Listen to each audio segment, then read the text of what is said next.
Presidente, parlavamo del discorso che vi interessa comunque da vicino dell'automotive ma anche della logistica. Parlavamo di mezzi pesanti a trazione cosa? Perché anche lì è un problema. Allora, noi abbiamo appena presentato i risultati di una ricerca, la ricerca che facciamo ogni anno insieme a CNA Lombardia e CNA Emilia Romagna con lo studio Sintesi, affrontando di anno in anno temi specifici, diciamo. Quest'anno il focus e l'attenzione era rivolta al sistema dell'automotive e al sistema della logistica. Se partiamo dalla logistica, diciamo che c'è stato in questi ultimi anni un aumento del traffico in quasi tutte le direttrici principali autostradali che riguardano il nostro territorio, perché c'è un forte movimento verso l'est, verso il nord, parliamo del Brennero, insomma c'è un aumento. Dopo il periodo pandemico abbiamo superato ampiamente quelli che erano i valori precedenti. Questo vuol dire che c'è un numero maggiore di mezzi che corre per le strade, perché purtroppo il trasporto ferroviario è in crescita, ma ha una quota, almeno in Italia, minimale rispetto al trasporto su gomma, e questo è uno dei problemi importanti sul quale ci dovrebbe essere maggiore attenzione. È vero che tutti i mezzi che trasportano merci, quasi tutti, sono diesel, perché a parte i furgoncini piccoli che possono avere quelli che girano per la città per consegnare i corrieri, quelle cose lì, diciamo, no? Tutti gli altri sono tutti quanti diesel. E l'impatto quindi dal punto di vista dell'anidride carbonica, gli scarichi dell'inquinamento ha il suo peso.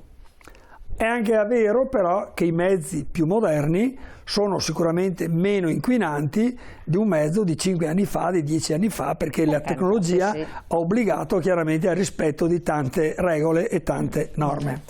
Però lì c'è un problema, perché l'impresa, e parliamo di piccole imprese in questo caso, non parlo dei trasportatori che hanno la flotta con 100-200 mezzi, parlo di piccoli trasportatori, avrebbero la necessità di sostituire i mezzi, ma in questo momento si trovano in difficoltà perché le tariffe non sono cresciute, i costi sono elevati, l'investimento sarebbe molto grande per acquistare un mezzo più adeguato secondo la categoria euro vigente in questo momento, e quindi il cerchio non si chiude sostanzialmente. Allora, anche là, l'esito che esce dal focus che abbiamo fatto sull'automotive dimostra appunto questo, che ci dovrebbe essere, oltre a una attenzione maggiore anche per la logistica intesa come gestione proprio con l'intelligenza artificiale, con la tecnologia per coordinare meglio i trasporti, i movimenti, perché anche lì ci può lavorare molto per ottimizzare tutti i passaggi.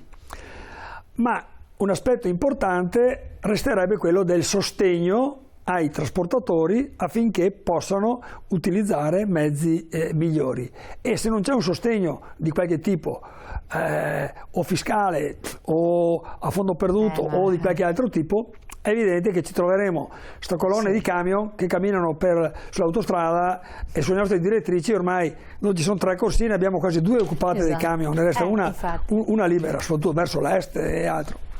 Allora è un tema molto importante. Io dico anche che dovrebbe essere maggiormente spinto e valorizzato il trasporto ferroviario. È evidente che se ne parla da tantissimo tempo. È che il trasporto ferroviario è un problema che non riesce a essere capillare, cioè arriva nei grossi centri, diciamo, no, nelle stazioni, per poi ci deve essere comunque una distribuzione. Però penso che è già in crescita, ma potrebbe avere uno sviluppo ancora maggiore. Ma per adesso di camion, di autotreni elettrici purtroppo non se ne parla. Ci sono esperimenti in corso, c'è l'Iveco che aveva fatto un accordo con una società che poi è un po' andato per aria, c'è Tesla che sta cercando di fare un camion, ogni tanto si vedono i filmati di questi mezzi che girano per prova, però consideriamo che hanno un pacco di batterie che non so quanti quintali possa pesare, quindi l'impatto carbonico, come si suol dire, della costruzione di un mezzo del genere è molto più pesante rispetto a quello di un mezzo tradizionale. Poi c'è un altro elemento che nessuno considera, c'è l'idea di utilizzare meno la plastica.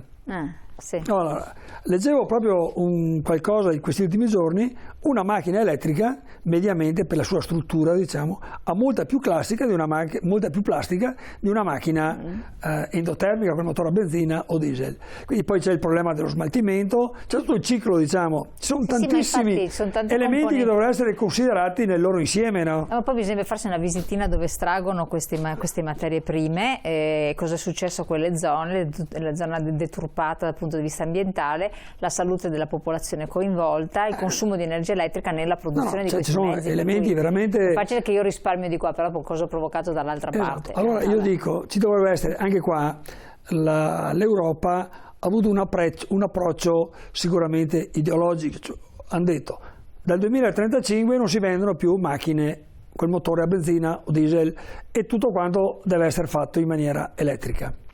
Bene, ma oltre a questo tipo di problemi, chiaramente c'è un problema anche infrastrutturale, se noi lo vediamo in Italia. Parliamo quindi di colonnine, parliamo di linee che devono portare la corrente elettrica, parliamo di quantità di energia che è necessaria per alimentare le macchine. Allora bisognerebbe essere pragmatici, allora dire agevoliamo il traffico elettrico nell'ambito urbano, certo. Quindi c'è meno inquinamento, meno rumore, quello che vogliamo, però diamo la possibilità di usare anche i biocarburanti, carburanti di altro tipo, ma anche i motori normali ormai inquinano pochissimo rispetto a una volta un diesel o una macchina a benzina. Purtroppo fino adesso non c'è stato un approccio di questo tipo. Dobbiamo puntare tutto sul consumo elettrico. Sì, un po' chiuso come tipo. E questo crea problemi perché poi c'è un problema di filiera, di produttori, di chi lavora attualmente nel settore per produrre i componenti per la macchina a benzina o per la macchina a gasolio. Cosa fanno questi? C'è il problema dei riparatori, c'è tutta la filiera occupa un'enormità di figure, diciamo, no? Che devono essere anche queste formate, adeguate, ma ci vuole tempo, non è che di punto in bianco uno cambia la propria attività. E poi, io lo dico, lo ribadisco anche in questa occasione, la macchina elettrica in quanto tale, nel momento in cui gira, non inquina. Però leggevo una statistica, un testo l'altro giorno anche abbastanza scientifico, raggiunge l'equilibrio rispetto ai consumi dopo 115.000 km. Il consumo a livello di carbonio, perché puntiamo sull'elettrico? Perché non dobbiamo inquinare, non dobbiamo usare le energie alternative, però se l'energia elettrica è prodotta col gas, perché la facciamo con i pannelli solari perché bisogna accumularla. E quindi cosa facciamo? Il nucleare al momento, che secondo me andrebbe benissimo, è bloccato e non si può fare. Allora questa energia elettrica da qualche parte bisogna pur produrla in qualche modo. Allora il problema non è così semplice, diciamo. Bisognerebbe avere un occhio, uno sguardo un po' più ampio, no? Nel ragionamento, guardando tutte le possibilità. Cioè si parla di neutralità tecnologica, cioè, di modo che ognuno usa il mezzo. Si controbilancia. Ecco, e dobbiamo raggiungere quell'obiettivo. Bene, chi lo raggiunge in un modo, chi in un altro, però arriviamo alla fine ad avere un inquinamento, una salvaguardia dell'ambiente che va bene per tutti. Infatti, leggiamo un altro messaggio che era arrivato, vediamo se dalla regia me lo rimettono in onda, così lo vediamo un attimo insieme. Vorrei ricordarvi che in periodo di pandemia, in assenza quasi totale di utilizzo auto, l'inquinamento PM10 in alcuni giorni superava la media oppure era al limite. Pertanto queste auto elettriche a cosa servono? A farci spendere soldi. Di fatto però questi dati erano stati diciamo che divulgati. Purtroppo in merito a questo c'è da dire una cosa. L'Italia è sotto infrazione in Europa, anche già sotto penalità, per l'inquinamento della Val Padana, della pianura padana. Il problema però in questo caso non è legato solo al fatto che c'è il traffico, c'è l'inquinamento degli scarichi urbani delle case, così. È che orograficamente la pianura padana è chiusa, non c'è uno scambio d'aria e quindi rimangono gli elementi inquinanti maggiormente presenti sul territorio rispetto a altre zone in cui c'è un'apertura. Parliamo delle zone industriali della Germania o altro, in cui c'è uno scambio d'aria maggiore, risulta che sono meno inquinate rispetto all'Italia. Quindi anche il problema del quale si leggeva nel messaggio è dovuto anche a questo effettivamente, perché c'è una situazione ambientale che comunque è svantaggiosa per certe parti dell'Italia, tipo la pianura padana nel suo insieme. C'è da dire comunque anche che il parco veicolare, parlo di macchine, non solo di camion o di furgoni, comunque in Italia è abbastanza datato. Quindi è vero che le ultime Euro 6, Euro 5, Euro 6 come vetture, come macchine, chiaramente inquinano poco, ma abbiamo ancora tante Euro 0 o Euro 1 o Euro 2 che girano per le strade. E là però è il solito discorso, come per le case, è il target che magari non ha quella disponibilità economica per potersi comprare la macchina, se no lo farebbe, per mettersi a posto la casa, se no lo farebbe. Infatti, e lì la busta paga è sempre la stessa, ma l'inflazione aumenta tutto. È vero, è vero. Torniamo nel ragionamento che si faceva prima, adesso sono partiti i nuovi bonus per l'acquisto delle macchine, no? Delle auto, fortunatamente non sono rivolte solo alle macchine elettriche, ma si parla anche di ibrido plug-in. Cioè, ma costano di più in proporzione? Certo, costa molto di più. Sì, perché durano di meno. Durano di meno, pesano di più, quindi è tutto un sistema, diciamo, sul quale ci sarebbe da fare una forte meditazione, cosa che questa ultima Commissione europea non ha fatto più di tanto, cioè sono partiti coi paraocchi per raggiungere un obiettivo puntando solo su quello, guardando magari la Norvegia in cui il 50-60% delle macchine è elettrica, ma la Norvegia produce petrolio che vende agli altri. No? Loro sono ricchi perché hanno una capacità di spesa a livello di Stato molto elevato e quindi sono in pochi in un territorio grandissimo e quindi è chiaro che lì le macchine elettriche possono funzionare, ma in Italia uno gira per Roma, per Milano, ma anche per Padova, trova le macchine parcheggiate lungo la strada, quelle come fanno a ricaricarsi? Infatti.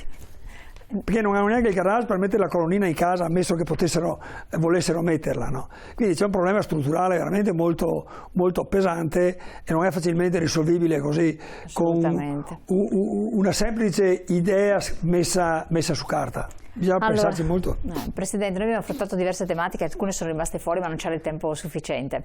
Aggiorneremo ancora i nostri telespettatori, la ringrazio di essere stato qui con noi, ringrazio anche a CNA Veneto di aver partecipato. Se avete altre tematiche, informazioni da chiedere, tipo non so, le comunità energetiche di carattere aziendale eccetera, rivolgetevi direttamente all'associazione di categoria oppure sollecitateci con le vostre mail. Buon proseguimento, grazie, ci vediamo presto.